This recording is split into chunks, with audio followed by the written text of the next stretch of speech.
सुबह सुबह रूपा रसोई में अपने ससुराल वालों के लिए नाश्ता बना रही थी कि तभी उसकी देवरानी रसोई में आती है। मैं कुछ मदद करूं भाभी? अरे नहीं नहीं दीपा, कोई दिक्कत नहीं है, तू आराम से बाहर बैठ। वैसे भी मैंने तो सब कुछ कर ही दिया है। अब तेरी मेहंदी उतरने का वेट तो करूंगी नहीं। हाँ, वैसे मेहंदी तो कब की उतर चुकी, उतरने के बाद दोबारा भी लग गई नहीं? हाँ भाभी, वो बीच में त्योहार आ गए थे ना, फिर मुझे मायके जाना पड़ा। मैं बनाती हूँ ना, कुछ मीठा बना लेती हूँ। ये ससुराल था रूपा का और रसोई थी रूपा की, जिसमें आजकल दीपा का भी आना जाना हो रहा था। दीपा थी इस घर की नई बहू और रूपा की देवरानी। खाना तैयार कर रूपा और दीपा सभी के लिए टेबल पर लगाती हैं। मानना पड़ेगा मैडम जी, आपका हाथ लगते ही खाना एक नंबर हो जाता है। खाने का पूरा टेस्ट ही चेंज हो गया, नहीं मम्मी? वरना रोज़ वही फ्लेवर, इंसान भी बोर हो जाता है। वो तो होता ही है बेटा, तभी तो लोग कहते हैं काम वालियों से खाना नहीं बनवाना चाहिए। घर की बहुओं के हाथ से बने खाने का स्वाद ही अलग होता है, इसीलिए तो बहू को गृहिणी कहा जाता है। बाकी हाथ से तो फ़र्क पड़ता ही है। आपको याद है जी, मेरी शादी के बाद कैसे आप हमेशा मुझसे आलू के पराठे बनाने को कहते थे? किसी और के हाथ का पराठा इनके हलक से नीचे ही नहीं उतरता था। बिल्कुल सही कह रही है मम्मी, आज खाना अलग अलग लग रहा है। Good Deepa, good. सभी के बीच दीपा की तारीफ हो रही थी। ये सुनकर नेहा अपनी बड़ी भाभी से फुसफुसा कर कहती है, कोई मुफ्त में मेरी तारीफ कर दे तब तो आप लड़ पड़ती थी भाभी, और यहाँ आपकी देवरानी की तारीफ पे तारीफ हो रही है और आप गूंगे बहरे की तरह चुपचाप सुने जा रही हैं। तो क्या करूँ, दीपा को जाकर थप्पड़ जड़ दूँ क्या?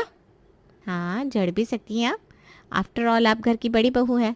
हॉल में ही बैठी हुई थी, मैंने देखा कैसे सिर्फ मीठा बनाकर तारीफ दीपा भाभी ले गई। और मीठा भी क्या, ये खीर। चावल तो सही से उबले भी नहीं, पूरा खाना आपने बनाया था। फिर भैया को खाने का टेस्ट अलग कैसे लगने लगा? किस्मत किस्मत की बात है, यही काम आप रोज़ करती है तो किसी को दिखता नहीं, और आज दीपा ने हाथ लगा दिया तो उन्हें तारीफ मिल गई। बोल लीजिए दीदी, आपके दिमाग में क्या चल रहा है नहीं जानती क्या मैं? मिट्टी का तेल है आप, और चाहती हैं कि मैं भिगोई हुई बाती की तरह जलती रहूं और आपके आजू बाजू उजाला हो जाए। ये गलती मैं बिल्कुल नहीं करूंगी, मुझे पता है मैं क्या कर रही हूँ और क्यों। एक दोपहर राज वक्त से पहले ही ऑफिस से घर लौट आता है। राज को घर पर देख कर रूपा कहती है, क्या बात है भैया, आज आप दोपहर को ही ऑफिस से घर वापस आ गए? दीपा के साथ कहीं बाहर घूमने जाने का प्लान है क्या? अच्छा, इस बारे में मुझे तो कुछ नहीं पता। अभी कुछ दिन पहले तो हनीमून से होकर आए हो तुम दोनों। हाँ, उसके बाद तो दीपा अपने मायके चली गई थी मम्मी जी। ठीक है, बच्चे हैं, अब जब हम बड़े बैठे हैं काम संभालने को तो घूमने दीजिए इन्हें। इन्हीं बातों से तू मेरा दिल जीत लेती है बहू। बड़प्पन सबसे बड़ी चीज़ होती है जो तुझ में कूट कूट कर भरी पड़ी है।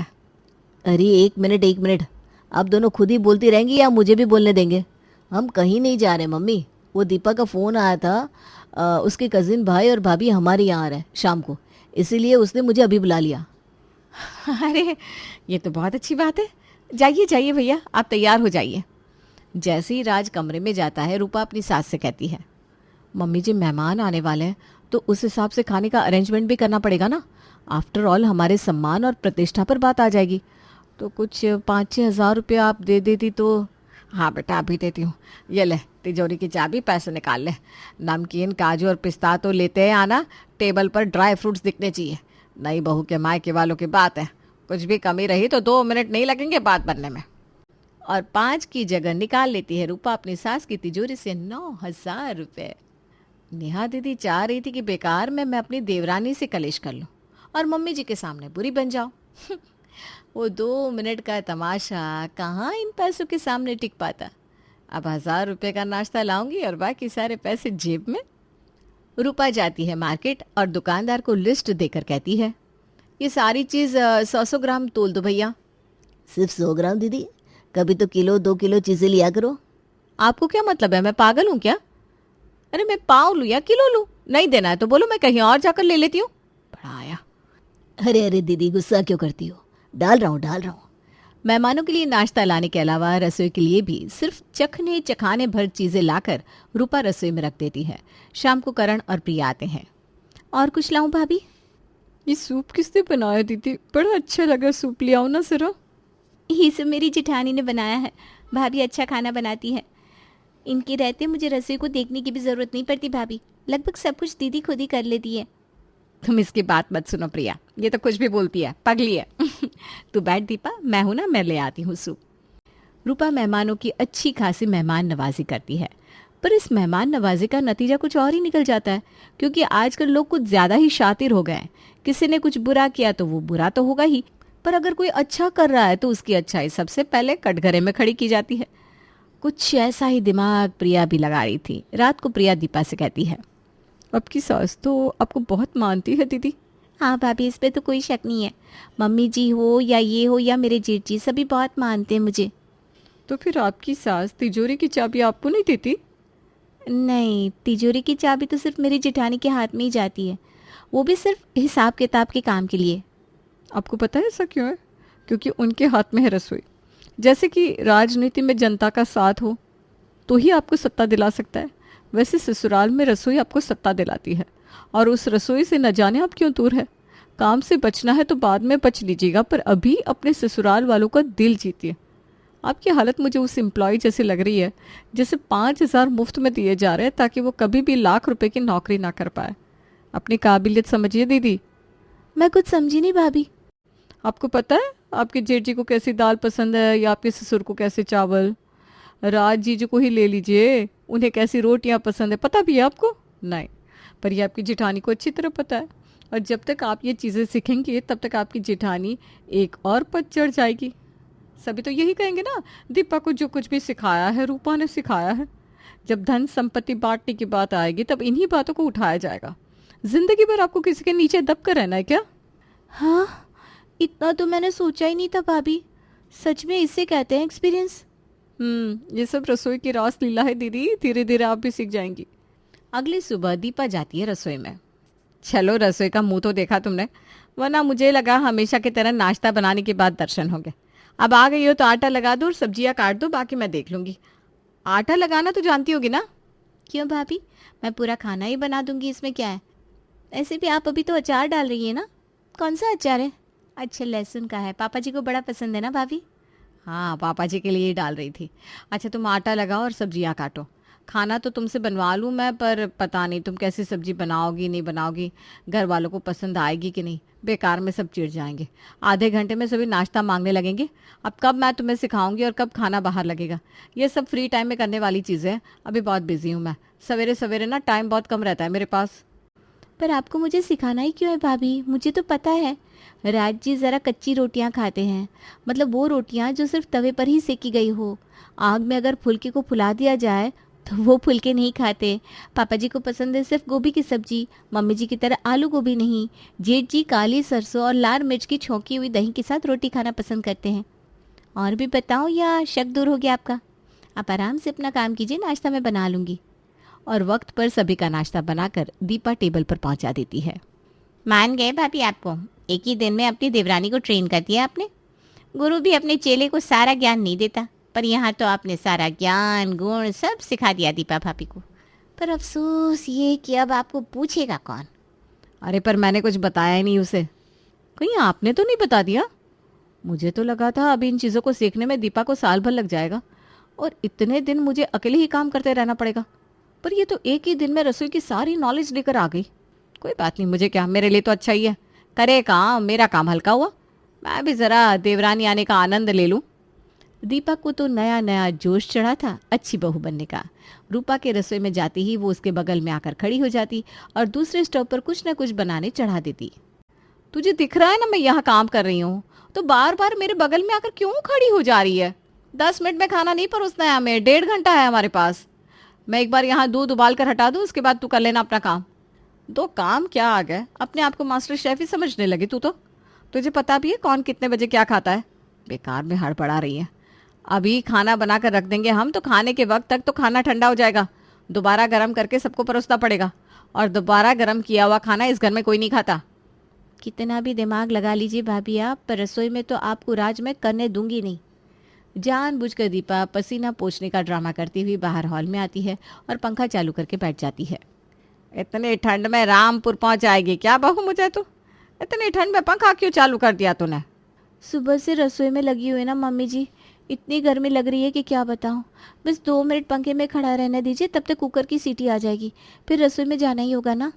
मान गए, आखिर सारा काम सिखाई दिया रूपा ने तुझे। रूपा, प्रिया भाभी बिल्कुल ठीक कह रही थी। अभी तो दीपा सिर्फ रसोई में आई थी। खाना बनाकर तो उसने अपने ससुराल वालों को इम्प्रेस कर दिया था। अब बारी थी रसोई को अपना बनाने की। शाम को सभी को चाय देने के बाद दीपा अपने कमरे में जाकर लेट जाती है और उसके पीछे जाती है रूपा रसोई में। अब ये रसोई मेरी भी है तो ये मसाले के डिब्बे, ये फ्रिज, ये सब्जियां सब मेरी मर्जी से रखे होने चाहिए। रूपा पूरी रसोई का फेरबदल अपने हिसाब से कर देती है। रात को खाने के वक्त जब दीपा रसोई में जाती है और उसे कोई सामान अपनी जगह पर नहीं मिलता तो चिढ़ जाती है। कितना बेटा बच्चा करके रखा मैंने तुझे, उसके बाद भी ये हरकतें कर रही है तू। मैं जब इस घर में आई थी तब भी ये स्टोव खिड़की के पास ही था, तूने स्टोव की जगह ही बदल दी। अब कुछ गलत चल रहा है तो उसे गलत चलता रहने दूंगी क्या भाभी? आपको वास्तु का ज्ञान नहीं है तो मैं क्या करूं? चूल्हे का मुंह कभी इस दिशा में नहीं होना चाहिए, हमेशा उत्तर की दिशा में होना चाहिए, तो रख दिया मैंने उत्तर की दिशा में। आप ठहरी हाइट में लंबी तो आपने सारे मसाले चढ़ा दिए ऊपर। अब मुझे उतारने में दिक्कत होती है ना, तो मैंने अपनी सहूलियत के हिसाब से डब्बे नीचे रख दिए। सब समझ रही हूँ मैं। ज़रा घी का डब्बा तो पास कीजिएगा भाभी, जेठ जी की रोटी में घी चुपड़नी है। दीपा घी का डब्बा हाथ में लेते ही कहती है, हे भगवान, इसमें तो वजन ही नहीं लग रहा। ज़रा खोल के देखूं घी है क्या ख़त्म हो गया। घी का डब्बा खोलते ही दीपा एक बार डब्बे को देखती है, दूसरी बार अपनी जेठानी के चेहरे को। अभी हफ्ता भर नहीं हुआ घी आए, और इस बीच तो ऐसे कोई मेहमान भी नहीं आए थे, तो घी ख़त्म कैसे हो गया भाभी? वैसे उस दिन मैं आपसे पूछ नहीं पाई थी, पर मुझे पूछना था। जब प्रिया भाभी और करण भैया आए थे तब आपने अच्छा खासा नाश्ता उनके सामने परोसा था। अब उतना ही नाश्ता तो लाई नहीं होगी ना आप, तो बाकी नाश्ता कहाँ गया? क्योंकि खाने की टेबल पर तो उन्हें आते देखा नहीं मैंने। घर में कुछ आए तो खाने मिलना भी तो चाहिए ना भाभी। क्या कहीं ऐसा तो नहीं कि हिसाब में फेर बदल करके आप अपनी जेब गरम करती हैं? और यहीं फूट जाता है रूपा का भांडा। रसोई में हो रहे कलेश की आवाज़ सुनकर उषा रसोई में आती है। क्या अब हर वक्त रसोई से चिल्लम चिल्ली की आवाज़ें आती रहेगी? हाँ, हमारे घर में ये तो सब नहीं होता था। अब सामने गलत देखकर आंख बंद कर लूँ क्या मम्मी जी? मैं हिसाब में बहुत ऊपर नीचे करती हैं भाभी। यही पैसे मेरे हाथ में होते ना तो आधे से ज़्यादा पैसे बचा लेती मैं। तो आज से पैसे दीपा को सौंप दीजिए मम्मी जी, और रसोई भी। ना मैं रसोई में आऊँगी और ना ही हिसाब के बारे में पूछूंगी। और यहाँ रूपा अपना मास्टर स्ट्रोक चला देती है। अगली सुबह 6 बजे ही सुरेश चाय चाय की रट लगाना शुरू कर देता है। अरे यार दीपा, पापा को जाकर चाय दे दो ना, कब से आवाज़ कर रहा है। अरे भाभी देगी, मैं क्यों दूँ? अरे मैं तो भूल गई थी, आज से रसोई मेरे से मैं। भागती हुई दीपा रसोई में जाती है और अपने ससुर के लिए चाय बनाने के लिए दूध ढूंढने लगती है, पर फ्रिज में दूध तो था ही नहीं। मम्मी जी, फ्रिज में दूध नहीं है। दूध कैसे आएगा? वो कल का दूध तो रात में ख़त्म हो गया था। सुबह 5:30 बजे रूपा तबेले से दूध लेकर आती है। क्या? अच्छा कोई बात नहीं, कल से मैं भी ले आऊँगी। फ़िलहाल डेयरी का दूध ले आती हूँ मम्मी जी। दीपा जल्दी से दुकान से दूध लाकर अपने ससुर और सास को चाय देती है। उसके बाद तुरंत नहाकर रसोई में चली जाती है। अरे ये क्या, फ्रिज में तो सब्जी नहीं है। लगता है जानबूझकर भाभी ने सारी कच्ची सब्जियां ख़त्म कर दी है ताकि मुझे सवेरे सवेरे सब्जी लाने जाना पड़े। नहीं नहीं भाभी, आप गलत समझ रही हैं। हमारे घर में रोज़ ताज़ी सब्जियां आती हैं। बासी सब्जी का इस्तेमाल हमारे घर के खाने में नहीं होता। अरे बाप रे, 7:30 तो यहीं बज गए। दीपा भागते हुए सब्जी मंडी जाती है और अपने हिसाब से सब्जी लेकर आती है, पर उसे तो पक्की और कच्ची सब्जियों का अंदाज़ा ही नहीं था। फिर भी किसी तरह दीपा सब्जियां खरीद कर घर लौटती है और जल्दी जल्दी नाश्ता बनाना शुरू करती है। और कितनी देर दीपा? जल्दी लाओ दीपा, बहुत भूख लग रही है। अरे ऐसे कैसे ले आएगी? आज अमावस्या है, पहले हलवे का भोग लगेगा भगवान को, उसके बाद आएगा खाना। वैसे बड़ी देर लगा रही हो बहू, बाकी दिन तो समय के पहले ही तुम खाना बना लेती थी। खाना दोबारा गर्म ना करना पड़े इस बात की बहस होती थी। क्योंकि तब रसोई में मैं भी होती थी ना मम्मी जी, खाना बना बनाया रहता था और दीपा आकर छौंक लगा देती थी। अब आज तो सारा काम उसे करना पड़ रहा है। और जहाँ सभी 9 बजे तक नाश्ता कर लेते थे, वहाँ 10 बजे तक नाश्ता टेबल पर लगता ही नहीं। राज और प्रतीक भूखे ही दुकान चले जाते हैं। दोपहर होते होते दीपा की बत्ती गुल होने लगती है। ये क्या, पैसे बचाने का सोच रही थी और दूध वाले को डबल पैसे दे आई, फिर भी 400 रुपये का हिसाब ही नहीं मिल रहा। कहीं सब्जी मंडी में मैंने हड़बड़ी में पैसे गिरा तो नहीं दिए होंगे। हे भगवान, कोई काम ठीक से नहीं हो रहा, ऊपर से बर्तन वाली भी नहीं आई। बर्तन भी धोने पड़ेंगे, फिर दोपहर का खाना, फिर दोपहर के बर्तन हो जाएंगे। शाम का नाश्ता, मेरा फेवरेट टीवी सीरियल कब देखूंगी मैं? तभी नेहा अपने कमरे से आवाज़ लगाते हुए कहती है, भाभी, आज दोपहर में मेरे लिए केक बना देना, केक खाने का मन कर रहा है। दिन पूरा बीता भी नहीं था कि दीपा को समझ में आ जाता है कि जो रूपा इतने सालों से कर रही है वो दीपा नहीं कर सकती। दीपा सारे पैसे जाकर अपनी सास के हाथ में रख देती है। तुझे क्या लगता है, क्या मुझे नहीं पता कि रूपा हिसाब में हेरा फेरी करती है? पर मुझे ये भी पता है कि जितने सस्ते में वो सामान ले आती है, जितनी मेहनत वो करती है, इतनी मेहनत से रसोई कोई नहीं संभाल सकता। अपने शरीर की मेहनत लगाने के बाद कोई थोड़े बहुत पैसे मार भी रहा है तो क्या फ़र्क पड़ता है। और फिर से जिठानी को उसकी रसोई मिल जाती है। एक हाथ से नाश्ता बनाते हुए दूसरे हाथ से अपने कान पर फ़ोन पकड़े कल्पना नाश्ते की तैयारी कर रही थी। ये विनोद क्यों नहीं आया अभी तक? पापा जरा फोन तो मिलाए उसे, बाहर कस्टमर खड़े हैं। विनोद को छुट्टी देना और पत्थर पर सर मारना। 2 दिन की छुट्टी बोल कर गया था, आज 4 दिन हो गए। कितने दिन कस्टमर लौट जाएंगे? मैं अभी जाता हूँ और दूसरा हलवाई ढूंढ कर ले आता हूँ। हलवाइयों की कमी थोड़ी ना है शहर में। स्टेशन के पास सभी लाइन बनाकर बैठे रहते हैं। यहाँ लोग काम की तलाश में भटक रहे हैं और इस विनोद को काम दे दिया तो खुद को राजा समझने लगा। अरे कोई गर्जी थोड़ी ना है हमें। 40 साल पुराना दुकान है हमारा, 40 साल पुराना। ले आएंगे दूसरा हलवाई।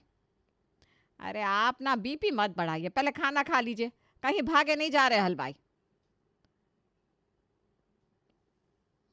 कल्पना, नाश्ता लगा दो, फिर पापा और मैं हलवाई ढूंढने निकलेंगे। हॉल से आती आवाज़ को सुनकर कल्पना कहती है, तू रुक बहन, मुझे नाश्ता बनाने दे, मेरे ससुर जी को हलवाई ढूंढने निकलना है। हलवाई ढूंढने? लगता है तेरी 6th मंथ एनिवर्सरी सेलिब्रेट होने वाली है। सही है सही है, छत पर ही टेंट बंधवाएगी क्या? तू तो और ही है, ये सब नहीं होता मेरे ससुराल में। तू तो जानती है हमारे समोसे का काम है, तो ये हलवाई ना 3 दिन से नहीं आ रहा और कस्टमर वापस लौट जा रहे हैं। तो नाश्ता करके विक्रम और पापा जी हलवाई ढूंढने जाएंगे, इसीलिए हड़बड़ी है। एक मिनट, मुझे तो बताया गया था तेरा रेस्टोरेंट का काम है, समोसे का काम है जीजू का। हाय, तो नाश्ता ही बना बहन। कल्पना सभी को नाश्ता बनाकर परोसती है। मानना पड़ेगा तुम्हें कल्पना, ये जो कच्चे आलू की सब्जी बनाती हो ना तुम, इसको कोई कंपेयर ही नहीं कर सकता। ये तो है बहू, और जल्दी भी बन जाती है, वरना आलू को उबालो फिर सब्जी बनाओ, इतने में भूख ही खत्म हो जाए। बिल्कुल सही कहा आपने मम्मी जी। आपको तो पता है मेरे पापा पुलिस में है, तो कभी यहाँ पोस्टिंग कभी वहाँ, और किसी भी वक्त पापा को ड्यूटी पर निकलना पड़ता था, इसीलिए मम्मी हमेशा कच्चे आलू की सब्जी बनाती थी, सूखी भी और तरी भी। खाना खाकर विक्रम और सुरेश हलवाई को ढूंढने चले जाते हैं, पर उन्हें हलवाई कहीं नहीं मिलता। ऐसे तो यहीं मरते रहते सारे के सारे। आज काम पड़ गया तो एक नहीं दिख रहा। वही तो बात है ना पापा, जब तक प्याज नहीं खाई प्याज सस्ते हैं। जिस दिन प्याज खरीदने पहुंच गए 100 रुपये के हो गए प्याज। अब क्या करेंगे हम, खुद हलवाई बन जाए क्या? विक्रम और सुरेश बात कर रहे थे कि तभी कोई उन्हें पीछे से आवाज लगाता है। अरे विक्रम बेटा, अरे सुरेश। ये आवाज़ कौन लगा रहा है? अरे दीदी, आपका दिल्ली आना कब हुआ? वही तो बेटा, शादी का सीजन है, शादी में आई हुई थी। जलंधर छोड़ने के बाद दोबारा आना हुआ नहीं तुम लोगों का। शहर आते ही गांव को भूल गए। फ़ोन नंबर भी नहीं था मेरे पास कि तुम लोगों को खबर करती। पर किस्मत में मिलना था तो मिल ही गई ना बुआ जी, पैरी पोना।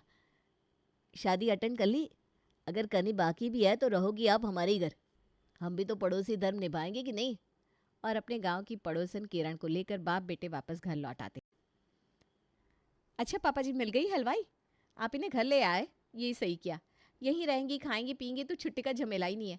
लगता है अकेली है आंटी जी।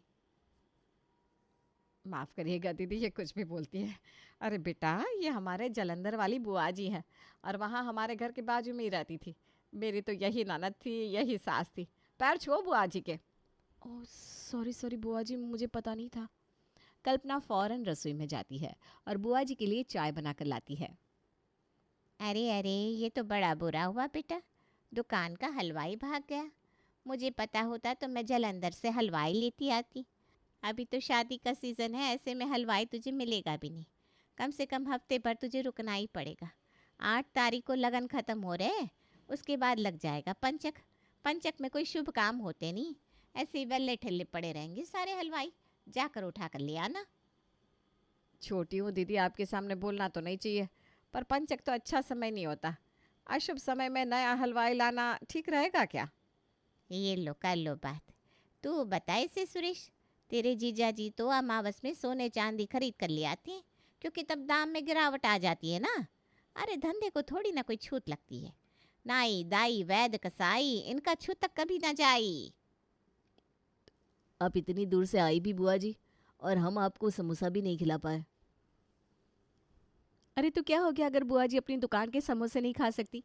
मेरी रसोई के समोसे मैं उन्हें खिला ही सकती हूँ। तो आज रात को तय रहा, डिनर समोसे का ही होगा। रात को सभी के लिए बनाती है कल्पना समोसे। पर समोसा बनाना इतना आसान काम तो है नहीं। यहाँ वो दो दो समोसे सभी को परोसती है कि सभी फिर से समोसे मांगने लगते हैं।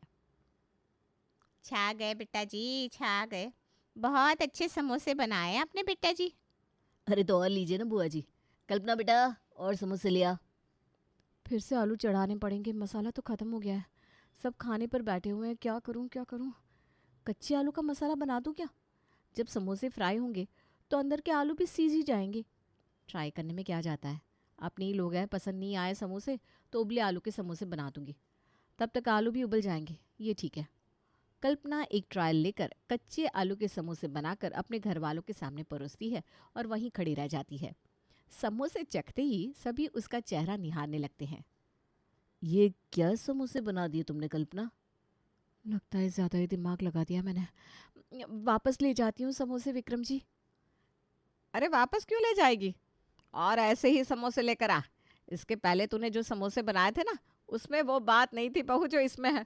आज तक मैंने ऐसे समोसे नहीं खाए, वरना समोसे खाकर मेरा मुंह फिरने लगता है सीने में तेल तिर रहा है। पर इस समोसे में तो ऐसा कुछ नहीं लगा मुझे। क्योंकि इसमें मैंने अपनी अलग रेसिपी ट्राई की है। तो यही रेसिपी तो हमारी दुकान के लिए भी बना देना बेटा। हाँ कल्पना, ये तो हमने सोचा ही नहीं। कुछ दिनों की बात है, तुम संभाल लो ना दुकान। मैं समोसे तो बना दूंगी, पर इतनी बड़ी कढ़ाई में इतने सारे कस्टमर के लिए भट्टी के पास बैठकर समोसे तलना, ये सब कैसे करूंगी मैं? अरे उसकी तुम फिक्र मत करो, स्टाफ तो है ही हमारे पास। राजू जो चटनी बनाता है उसे आता है समोसे तलना। तुम सिर्फ समोसे बनाने का काम कर दो, बाकी हम देख लेंगे। अब कल्पना एक बिजनेस वुमन बनने वाली थी। इस बात को लेकर वो बड़ी खुश थी। तभी उसे प्रिया का फ़ोन आता है। सुबह मैंने तेरे मुंह पर फ़ोन काट दिया, सॉरी यार। लेकिन ना मुझे तेरे लिए बुरा लग रहा था। पर कोई बात नहीं, चल। वरना तू ना कितनी स्मार्ट लड़की थी। पर शादी के बाद तुझे चूल्हा चौका संभालना पड़ रहा है। हो गया, बोल दिया तूने। देख मेरी बात सुन। चांदनी चौक में 40 साल से दुकान है हमारी। जितने बड़े बड़े बिजनेस वालों का टर्नओवर नहीं होता ना, उतना हम अपनी दुकान से कमा लेते हैं। दुकान की कीमत पता है तुझे? खैर तुझे क्या बताऊं। और सिर्फ रसोई नहीं संभालती मैं, कल से दुकान भी मेरे अंदर है। जीजा जी को कभी पैसे की ज़रूरत पड़े ना तो मुझे बोल देना। ज़रूर मदद कर दूंगी। अगली सुबह किसी शेफ की तरह कपड़े पहनकर कल्पना अपने कमरे से बाहर आती है और सीढ़ियों से नीचे उतरकर अपनी दुकान के किचन में जाकर बड़े बड़े कढ़ाई में मसाला बनाने की तैयारी करने लगती है। अरे भाभी, आप सीधा कच्चे आलू का मसाला बना रही हो, पहले उबालिए तो आलू को। अब तू मुझे सिखाएगा कि क्या करना है और कैसे? मैं समोसे बनाकर दे रही हूँ, तू इन्हें बाहर लेकर जा और फ्राई कर, बस इतना ही काम है तेरा। गणेश जी का नाम लेकर कल्पना बनाती है समोसे का पहला स्लॉट। हे गणेश जी महाराज, मेरी रक्षा करना, सभी को पसंद आ जाए समोसे। फिर एक और दुकान खोलूँगी, कल्पना की कल्पनाएं नाम की। हर तरह के समोसे होंगे उस दुकान में। हाय कसम से कल्पना, अगर तेरे सपने पूरे हो गए और तुझे मास्टर शेफ से कॉल आ गया तो? कल्पना अपने ख्यालों में खो जाती है और कढ़ाई में पक रहा मसाला जल जाता है। अरे भाभी, रसोई में ध्यान चूल्हे पर होना चाहिए, किसी और चीज़ पर नहीं। मैं फिर से आलू काट देती हूँ। सुरेश की दुकान खोलते ही बाहर इतनी लंबी लाइन लग जाती है मानो मुफ्त में समोसे बांटे जा रहे हो। और ऐसा होना भी था। आखिर सुरेश की दुकान 40 साल पुरानी जो थी। पूरे 5 दिन के बाद आज शटर उठाया दुकान का आपने। हमें तो लगा कहीं आप सब धंधा बेचकर जलंधर तो निकल नहीं गए। अरे ऐसे कैसे भाई साहब, हम तो नया कुक लाने गए थे। आज का समोसा खाकर बताइएगा आप कैसा लगा। भैया जरा 4 समोसे पैक कर दो। 4 नहीं, 5 समोसे पैक करना छोटू। एक समोसा मैडम यही खाएंगी हमारी तरफ से। वो क्या ना मैडम, हमने कुछ नया ट्राई किया है समोसे में, आप एक बार खा कर देखिए। जैसे ही सभी कच्चे आलू का समोसा खाते हैं, उनके चेहरे का रंग ही खिल जाता है। ओह माय गॉड, ये तो काफ़ी टेस्टी है और क्रिस्पी भी। अंदर का मसाला काफ़ी अलग लग रहा है। कोई चाइनीज़ मसाला इस्तेमाल कर रहे हैं क्या आप लोग? Very nice. सच में सुरेश, 5 दिन दुकान बंद करके शेफ ढूंढने का तेरा ये आइडिया तेरे बिजनेस को 4 गुना बढ़ा देगा। ये पकड़ मेरे भाई का नंबर, उसके ऑफिस में पार्टी है, रात को बात कर लेना कितने समोसे भिजवाने हैं। हाँ, अब मैं लेता हूँ ना अंकल। हाँ, लाइए। कल्पना के कच्चे आलू के समोसे तो चल पड़ते हैं, चल क्या पड़ते हैं, दौड़ पड़ते हैं बिना रुके। बेचारी कल्पना सिर्फ समोसे ही बनाती रहती है और ऐसे ही बच जाते हैं 12, घड़ी के भी और कल्पना के भी। और 4 घंटे के लिए दुकान की शटर डाउन हो जाती है। कल्पना जैसे ही सीढ़ियों से ऊपर चढ़ती है उसकी सास कहती है, अच्छा हुआ तू आ गई, मैं नीचे ही आ रही थी। अरे तुझे दुकान जाना था तो नाश्ता बना कर जाती। यूँ सच सवर कर कमरे से निकली और सीधा सीढ़ियों से नीचे उतर गई। नाश्ता पूरा मुझे बनाना पड़ा। अब चल दोपहर के खाने की तैयारी कर। ऊपर आते ही विक्रम और तेरे पापा जी खाना मांगने लगेंगे। मैं खाना बनाऊँ मम्मी जी? हाँ तो तू नहीं बनाएगी तो कौन बनाएगा? देख रही है दीदी आजकल की बहुओं की हरकत। 2 मिनट दुकान क्या गई, कह रही है मैं बनाऊं। अरे शाम को दीदी के दोनों बच्चे, बहुएं, पोते पोतियां सब आ रहे हैं, पूरी तैयारी करनी है, चल जल्दी। मुझे पता है आप क्या सोच रहे हैं। असल में सुरेश और विक्रम ने तो कुछ काम किया ही नहीं था। असली काम तो कल्पना कर रही थी। सुबह 6 बजे से 12 बजे तक मसाले बनाना और समोसे तैयार करना, और उसके बाद भी दोपहर का खाना बनाने का जिम्मा उसके ऊपर ही था। कल्पना रसोई में जाकर दोपहर के खाने की तैयारी करती है। खाने की टेबल पर सब सही हो गया अब दीदी। बड़ी टेंशन में थे हम कि कैसे सब कुछ होगा, पर भगवान की दया से कल्पना ने सब संभाल लिया। आप तो ऐसे कह रहे हैं कि सब्जियां यही काटती है, यही उबालती है, यही मसाले बनाती है और समोसे तलने के बाद कस्टमर को पैक करके भी देती है। ऐसा तो नहीं है ना? काम करने वाले तो है ना दुकान में, तो सिर्फ समोसे बनाने में वक्त कितना लगता है? ऐसी बात नहीं है मम्मी, हर काम में मेहनत लगती है। और खुशी की बात यह है कि कल्पना के हाथों का समोसा सभी को इतना पसंद आया कि आज ही हमें 3-3 जगह से ऑर्डर मिल गया है। तो लगकर काम करना होगा। ये लो 2:30 बजने को आ गए। चलो कल्पना नीचे, अभी से मसाला बनाकर तैयार करोगी तभी तो 4 बजे पहला स्लॉट निकलेगा। अभी तो झूठे बर्तन भी साफ करने हैं मुझे पापा जी। अरे ये सब होता रहेगा बेटा, घर में पैसे ही नहीं आएंगे तो कहाँ से बनेगा खाना। तू चल चल, मैं नीचे उतर रहा हूँ। अब कल्पना करती तो क्या, शाम को किरण के घर वाले आने वाले थे तो उनके लिए खाने की तैयारी भी करनी थी। पर ससुर ने समोसे बनाने को कह दिया था तो वो भी करना था। अपने ससुर के पीछे पीछे कल्पना नीचे उतर जाती है और समोसे बनाने की तैयारी करने लगती है। कुछ देर बाद उसके फ़ोन पर उसकी सास का कॉल आता है। अरे ये क्या, मना करने के बाद भी बेशर्मों की तरह नीचे उतर गई तू? और सुबह बोला नहीं मैंने? ये सफ़ेद शर्ट और पैंट पहनने की क्या ज़रूरत थी? कोई शेफ है क्या तू? हैं, साड़ी पहन कर चली जाती। अरे नहीं तो सूट पहनती। कितने सारे मर्द काम करते हैं नीचे और ऐसे कपड़ों में चली गई। ऊपर आ, कपड़े बदल और बुआ जी के लिए चाय नाश्ता बना। उनके बेटे बहू भी आ रहे हैं, उसके बाद चली जाना नीचे। हे भगवान, न जाने किस घड़ी में मैंने ये कच्चे आलू के समोसे बना दिए थे। यहाँ काम छोड़ूंगी तो कस्टमर लौट जाएंगे और मम्मी जी है कि सुनने को तैयार नहीं है। उल्टे पैर कल्पना वापस ऊपर चढ़ती है। अपने कपड़े बदल कर आने वाले मेहमानों के लिए शाम और रात के खाने की तैयारियां करने लगती है। तभी उसे ढूंढता हुआ विक्रम ऊपर आ जाता है। ये क्या कल्पना, चाय पीना बाकी रह गया था क्या तुम्हारा? नीचे मंगवा लेती चाय, मैं राजू से कहकर मंगवा दूंगा। छोड़ो। बताओ, चाय पीने ऊपर चढ़ गई। अरे काम में सीरियस नहीं है तुम्हें बिल्कुल भी। मैं खुद के लिए चाय नहीं बना रही हूँ, बुआ जी के लिए बना रही हूँ। पसीने से भीगी हुई हूँ मैं। एक बार नीचे काम करो, एक बार ऊपर। अरे देख कर तो बोलो, बस बोलने लग जाते हो। देखो, अब बातों में टाइम वेस्ट मत करो। ठीक है, जो भी है चलो नीचे। इसी ऊपर नीचे में किसी तरह पहला दिन निकल जाता है। कल्पना का पूरा शरीर दर्द से टूटने लगता है। किसी तरह उसकी आंख लगती है कि रात के 2 बजे ममता कल्पना के कमरे का दरवाज़ा खटखटाती है। रात के 2 बजे ग्राहक आ गए? हे भगवान, इतनी भी बिक्री नहीं करवानी थी। आंख मसलती हुई कल्पना दरवाज़ा खोलती है। बूढ़े बुजुर्गों का घर है ये, इस तरह छक नींद में मत सोया कर। किरण दीदी का पोता रो रहा है, जा जाकर दूध गर्म करके ला। क्या? इसे कहते हैं करम फूटना, जो कल्पना के फूट गए थे। ऐसे कैसे चलेगा, ऐसे तो मैं बीमार ही हो जाऊंगी। कल्पना अपने कमरे में जाकर सोती है कि कुछ देर बाद बज जाते हैं 4 और किरण कल्पना को उठाने आ जाती है। 2 घंटे हुए नहीं कि फिर मम्मी जी आ गई। ये बच्चा कितना दूध पीता है। नींद में चलती हुई कल्पना दरवाज़ा खोलती है। अरे बहू ज़रा गर्म पानी दे दे। वो क्या है ना, मैं दिन में बस एक ही बार बाथरूम जाती हूँ।